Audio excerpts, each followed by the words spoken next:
You rev it, dude.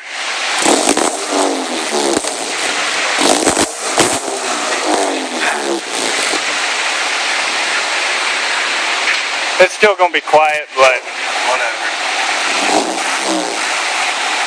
I don't even want to. No, just backing it out is gonna be noisy.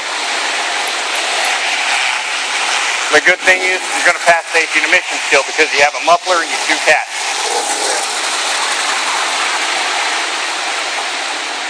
You have to walk all the way to the front this time like I did last time. Okay.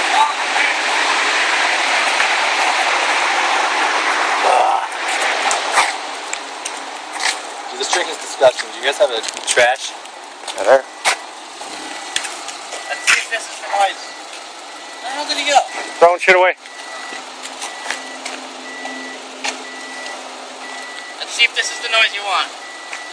I don't know.